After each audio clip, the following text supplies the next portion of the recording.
Bonjour à tous, dans cette séquence je vous propose un petit exercice différent d'habitude. Cet exercice est chercher l'erreur.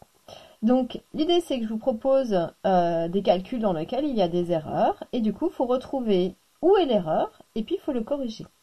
Et je vous inviterai, puisque ça ce sont les erreurs classiques que vous pouvez faire dans les devoirs avec Hélène, je vous inviterai au niveau méthodologique de faire une feuille qui ressemblerait à ça, une fiche erreur. Du coup de marquer le calcul, l'erreur, en gros un panneau danger, quelque chose, enfin en tout cas de souligner, et puis à droite de mettre ce qu'il faut retenir, de corriger l'erreur, et de séparer à chaque fois vos éléments, pour faire que du coup votre cerveau, au lieu de toujours reproduire les erreurs, commence à intégrer ce que je dois retenir. Et d'à terme, vous lisez plus que la colonne de droite quand vous voulez réviser un DS. Ça c'est un petit peu un méthodologie. Alors, donc je vous invite à faire pause sur la vidéo, à chercher pendant un instant et puis ensuite de venir voir avec moi les erreurs, où sont les erreurs et si vous avez trouvé les mêmes erreurs que moi. Alors, premier calcul, on va commencer par la première case. L'élève m'a annoncé 2 ln de 1 égale 2. Alors, où est le problème? Eh bien, le problème, il est par rapport à lui. Puisque, en fait, ln de 1, ça vaut pas 1, comme l'a annoncé l'élève, ici. Ça, c'est pas le bon truc. Mais ln de 1, ça vaut 0. Donc, logiquement, en fait, 2 ln de 1, ça devrait être 2 fois 0, c'est-à-dire 0.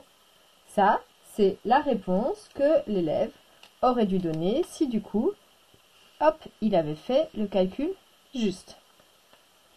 Deuxième, j'ai ln de 3 fois ln de 3 fois ln de 3 égale 3 ln de 3. Alors, quel est le problème? Eh bien, le problème, il est ici. Lorsque je fais x fois x fois x, c'est différent de x plus x plus x. En fait, x fois x fois x, c'est x au cube. Donc ça, c'est le premier truc à savoir. Or, l'élève, il a fait comme si le fois était un plus, puisque x plus x plus x, ça fait en fait 3x. Donc attention, la différence entre fois et plus, ce qui veut dire que si c'était vraiment ça qui avait été annoncé, en fait, ln de 3 fois ln de 3 fois ln de 3, en fait, ce serait ln de 3, le tout au cube. Ça aurait dû être le résultat qui aurait dû être en cohérence avec ce que l'élève avait écrit ici. On continue. J'ai ln de 1 plus 1 au carré qui est égal à ln de 4. Alors, pourquoi du coup c'est 4 et pas 2? Puisqu'en fait l'erreur, je vous l'ai donnée, elle est ici.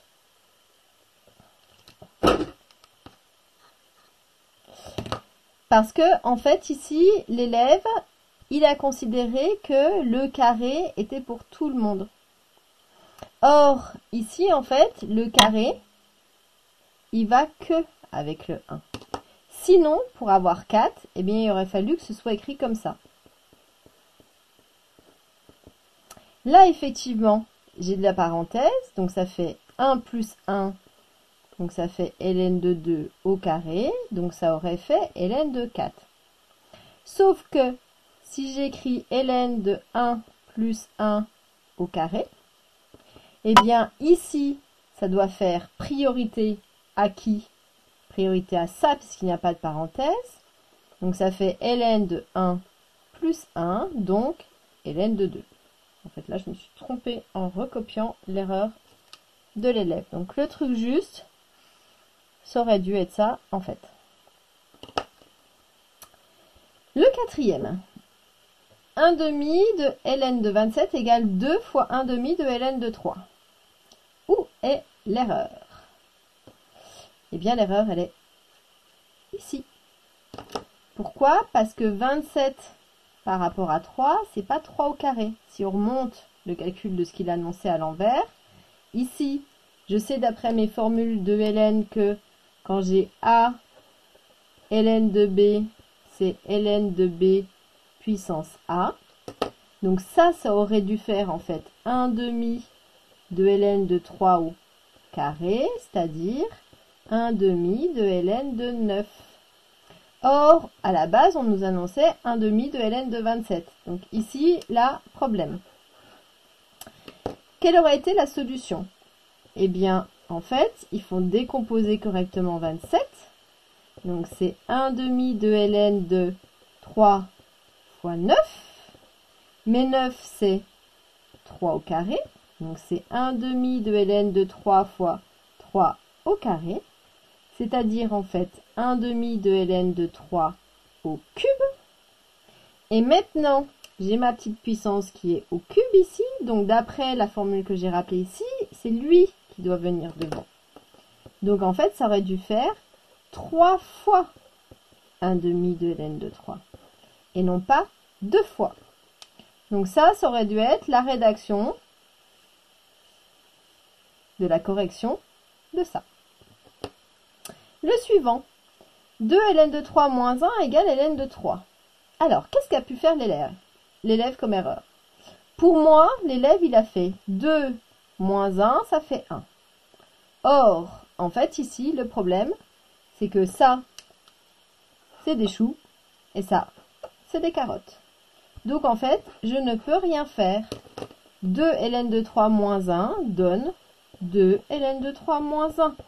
C'est tout. Je ne peux pas transformer ça, en fait. Attention, du coup, à voir vos éléments s'ils sont de la même famille ou pas. On continue.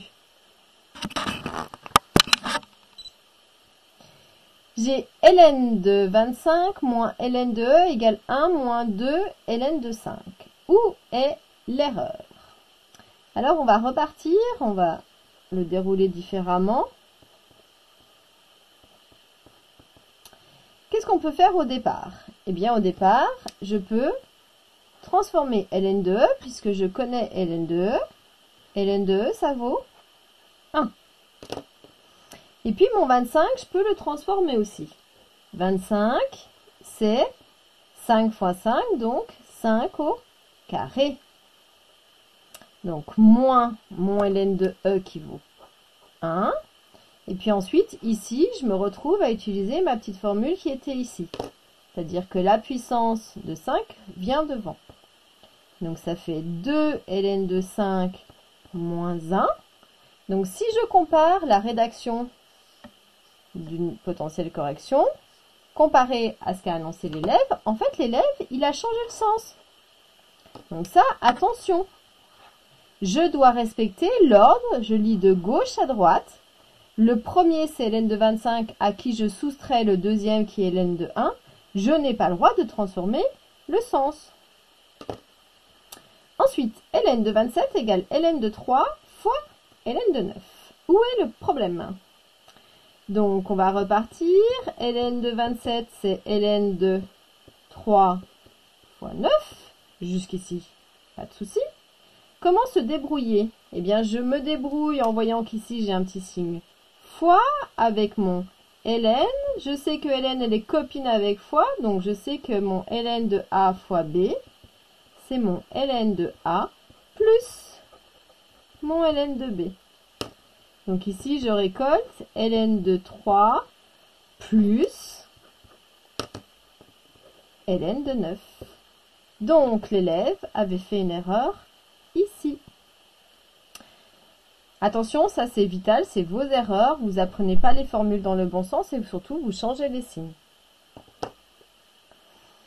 Le suivant. Où serait l'erreur? Donc, si on démarre, j'ai mon ln de 9 sur e qui vaut ln de 9 moins ln de e. Jusqu'ici, en fait, pas de problème, parce qu'effectivement, quand j'ai ln de a sur b, c'est bien ln de a moins ln de b. Donc, jusqu'ici, pas de souci.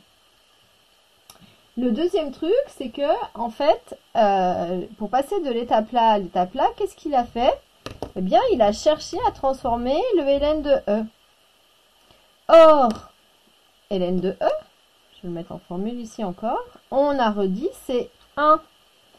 Qui vaut 0 chez le ln? Eh bien, c'est lorsqu'on fait ln de 1. Attention, ça, c'est différent. Donc ici, la transformation juste de ça aurait été ln de 9 sur e qui vaut ln de 9 moins 1 et non pas moins 0. Pardon, si je le mettais en vert. Donc ça, c'est le résultat juste de cette case qui est ici. Ensuite, le petit dernier, que s'est-il passé? Eh bien, donc si on repart, j'ai 1/2 de ln de 7 fois 3. Donc ici, l'élève, il a voulu utiliser, il a vu que j'avais un fois, que j'ai un ln. On s'est dit ln est des copines avec fois. Donc je peux utiliser ma formule qui est que ln de a fois b vaut ln de a plus ln de b. Jusque-là, on est d'accord. Donc j'ai 1/2 de ln de 7 plus ln de 3. Pardon. Sauf que si j'écris comme ça, j'écris la même chose. Donc où est le problème? Eh bien le problème vient du fait que le 1/2 il est pour tout E, alors que lorsqu'on calcule comme il l'a fait, le 1/2 il est que pour lui. Il n'est pas pour tout le monde. Donc pour que ce soit juste, il faut mettre des parenthèses. Si jamais du coup vous voulez transformer ça à une nouvelle étape, eh bien on sait que dans ces cas-là, le 1/2 il faut le distribuer à tout le monde. Donc le bon résultat, deux manières, soit je l'écris comme ça, soit je l'écris comme ceci. Mais il faut faire attention de ne pas faire de jaloux. Donc ce résultat, soit c'est tout ça avec les parenthèses, soit c'est tout ça ici. Donc voici toutes les petites erreurs que vous pouvez faire au niveau du ln. Donc pensez à les consigner et du coup à faire que petit à petit vous les intégriez pour ne plus jamais les refaire. Voilà, j'espère que cette vidéo vous a plu. Pensez à la liker et à la partager, puis à vous abonner sur la chaîne de Sophie Guichard et d'aller voir mathenvideo.fr. Voilà, je vous souhaite une très belle après-midi et à bientôt.